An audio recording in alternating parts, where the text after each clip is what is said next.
நம்ம super star Rajinikanth மற்றும் நம்ம உலக நாயகன் கமல்ஹாசன் இவங்க 2 பேரும் சேர்ந்து ஒரு படம் நடிக்க போகிறோம்னு ஆல்ரெடி அவங்க ப்ரெஸ் கான்ஃபரன்ஸில் சொல்லியிருந்தாங்க. ஸோ இன்றைக்கி அஃபீஷியலான அப்டேட் நம்ம ப்ரொடக்ஷன் டீமே கொடுத்துருக்காங்க. அப்படி தான் சொல்லியாகணும். இந்த ஒரு அப்டேட்டுங்க ஆக்சுவலி இதில் எப்படி சொல்கிறது, ஒரு அப்டேட்டுமே இல்லை. பட் இந்த அப்டேட் ஃபேன்ஸ் எல்லாரையும் மிரள வச்சிருச்சு அப்படி தான் சொல்லியாகணும். உலக சினிமாவே இந்த அப்டேட்டை பார்த்து வியந்து பார்க்குது. ஏன்னா யோசிச்சு பாருங்கள், Rajini sir is a father of commercial சினிமாங்க. ஒரு மாஸ், ஒரு ஸ்டைல் எல்லாமே அவர் தான் கண்டுபிடிச்சிருக்காரு. கமல்ஹாசன் பார்த்திங்கன்னா ஹீஸ் அ சினிமா. அவர் சினிமாவை கண்டுபிடிச்சி அவருக்கப்புறம் நம்ம ரஜினி சார் அதில் ஒரு ஸ்டைல் கொண்டு வந்தார். இந்த 2 ஜாம்பவானும் திடீர்னு நாங்கள் 2 பேரும் சேர்ந்து படம் நடிக்கிறோம் சொன்னோன்னே இப்போ உலக சினிமாவே வியந்து பார்க்குது அப்படி தான் சொல்லணும். ஸோ இன்றைக்கி நம்ம ப்ரொடக்ஷன் டீம் என்ன அப்டேட் கொடுத்தாங்க, அது மட்டும் இல்லாமல் நமக்கு ஒரு சில அப்டேட்லாம் கிடச்சிருக்கு. ஸோ எந்த மாதிரி ப்ரோமோ இருக்க போகுது அப்படின்னு நம்ம ஆல்ரெடி பழைய வீடியோவில் சொல்லிட்டோம். ஸோ அந்த வீடியோ பார்க்காதவங்க இந்த வீடியோவில் நம்ம கிளியராக அது ப்ரோமோவில் என்ன இருக்கும் அப்படிங்கிறத பற்றி எக்ஸ்பிளைன் பண்ணிடலாம். ஸோ முதலாவதான் நம்ம ப்ரொடக்ஷன் டீம் என்ன அப்டேட் கொடுத்துருக்காங்க அப்படின்னா, நம்ம ரஜினி சார் மற்றும் கமல் சார் இணைந்து படம் பண்ண போகிறாங்க. அந்த படத்தை பற்றின அடுத்து இன்னொரு அப்டேட் பார்த்திங்கன்னா உங்களுக்கு நாளைக்கு 12/7 வரும். அதாவது நாளைக்கு அந்த 12 o'clock அப்புறங்க உங்களுக்கு அந்த நூன் டைமுக்கு அப்புறம் வரும் அப்படின்னு சொல்லியிருக்காங்க. ஆக்சுவலி நாளைக்கு 12/7 என்ன அப்டேட் கொடுக்க போகிறாங்க அப்படின்னா, ப்ரோமோ வீடியோ வரப்போகுது. அதாவது 21ஆம் தேதி உங்களுக்கு ப்ரோமோ வீடியோ வரப்போகுதுன்னு சொல்லி நாளைக்கு ஒரு அப்டேட் கொடுக்க போகிறாங்க. ஸோ சிம்பிளாக சொல்லணும்னா இன்றைக்கி என்ன அப்டேட் கொடுத்துருக்காங்க அப்படின்னா, இந்த திரைப்படத்தை நம்ம ரெட் ஜெயின்ஸ் ப்ரொடியூஸ் பண்ண போகிறாங்க. ரெட் ஜெயின்ஸோடைய 17வது படம் இது. ஸோ அது மட்டும் இல்லாமல் நம்ம ரஜினி சார் கமல் சார் சேர்ந்து படம் நடிக்க போகிறாங்க அப்படிங்கிற அஃபீஷியல் அப்டேட் இன்றைக்கி கிடச்சிருக்கு. நாளைக்கு என்ன அப்டேட் கிடைக்கும்னா, ப்ரோமோ ரிலீஸ் ஆக போகுதுங்கிற அப்டேட் கிடைக்கும். மேபி உங்களுக்கு அந்த ப்ரோமோவில் ரஜினி சார் லுக்கும் கமல் சார் லுக்கும் வரதுக்கான வாய்ப்புகள் இருக்குது. ஸோ 21ஆம் தேதி உங்களுக்கு ப்ரோமோ கன்ஃபார்ம் ரிலீஸ் ஆகும். அதை இவங்களே அஃபீஷியலாக சொல்லிட்டாங்க. இன்றைக்கே சொல்லிட்டாங்க 21ஆம் தேதி ப்ரோமோ வரப்போகுது அப்படின்னு. ஸோ அதே மாதிரி நமக்கு கிடச்சிருக்கிற இன்சைட் ரிப்போர்ட்ஸ் படி இந்த திரைப்படத்தினுடைய ப்ரோமோ ஷூட்டிங் பார்த்திங்கன்னா பிரசாத் ஸ்டுடியோஸில் வச்சு எடுக்கப்பட்டிருக்கு.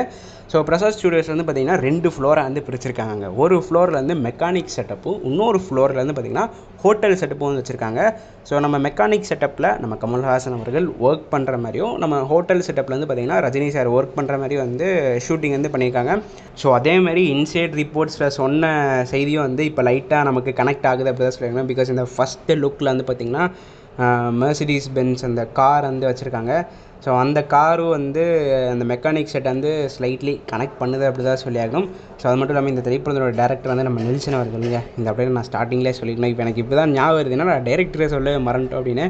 ஸோ இந்த திரைப்படத்தோட டேரக்டர் நம்ம நெல்சன் அவர்கள், நம்ம ரஜினிகாந்த் அவர்கள் 3வது முறையாக நம்ம நெல்சன் அவர்களை நம்பி இவ்வளோ பெரிய ஒரு ப்ராஜெக்டை கொடுத்துருக்காரு அப்படி தான் சொல்லியாகணும். இவங்களோட காம்போலாம் இணைகிறத இப்போ ரேர் அப்படி தான் சொல்லியாகணும். அப்படி இணைந்தாலுமே இவங்களோட படத்தை டைரக்ட் பண்ணணும்னு சொல்லி எத்தனையோ கோடி டேரக்டர்ஸ் வெயிட் பண்ணிட்டுப்பாங்க இந்த 2 லெஜண்ட்ஸ் ஒரு படம் எடுத்துடணும் அப்படின்னு. ஸோ இந்த மாதிரி once in a life time opportunity நம்ம நெல்சன் அவர்களுக்கு கிடைத்திருக்கு அப்படி தான் சொல்லியாகணும்.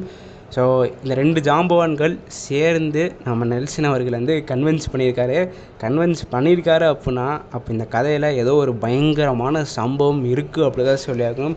ஜெயிலர் 2லே ஒரு பயங்கரமான சம்பவம் இருக்குது. ஏன்னா நம்ம ஜென்ரலாக நம்ம ரஜினி சார் பார்ட் 2 ஃபிலிம்ஸ்க்கு அவ்வளோ சீக்கிரம் ஓகே சொல்லிட மாட்டார். 2.0க்கு அப்புறமா இப்போ ஜெயிலர் 2க்கு தான் ஓகே சொல்லியிருக்காரு. கிட்டத்தட்ட சொல்லணும்னா சங்கர் அவர்களுக்கு அப்புறமா இப்போ நம்ம நெல்சன் அவர்களுக்கு தான் ஓகே சொல்லியிருக்காரு அப்படி தான் சொல்லியாகணும். ஸோ கன்ஃபார்ம் இந்த திரைப்படத்தில் ஒரு மிகப்பெரிய சம்பவம் இருக்குது அப்படி தான் சொல்லியாகணும். ஸோ அதேமாதிரி ஆஸ்யூஷுவல் மியூசிக்குங்க அனிருத்தாங்க. இவ்வளோ பெரிய ஜாம்பவான்கள் நடிக்க மொத்த அனிருத்தை தவிர வேறு எந்த மியூசிக் டைரக்டரும் நம்ம மைண்ட்லேருந்து பேர் வராது. ஸோ இந்த திரைப்படத்திற்கும் நம்ம அனிருத் அவர்களுக்கு தான் மியூசிக் போட போகிறாரு. கன்ஃபார்ம் 21ஆம் தேதி ப்ரோமோவுக்கு ஒரு வீடியோ விடுவாங்க. அதுக்கு ஒரு பேக்ரவுண்ட் மியூசிக் போட்டிருப்பாருங்க. கன்ஃபார்ம் சொல்கிறேன், அடுத்த மார்ச் மாதம் ஃபுல்லாக அந்த டியூன் தான் ஹிட்டாக ஃபேமஸ் ஆக போகுது. இன்ஸ்டா ரீல்ஸில் எல்லாவும் அதை தான் யூஸ் பண்ண போகிறாங்க. பயங்கரமாக அந்தளவு ஃபேமஸ் ஆக போகுது. ஏன்னா நம்ம அனிருத் அவர்கள் சும்மா ஏதாவது ஒரு பிஜிஎம் விட்டாலே போதும், அவ்வளோதான்.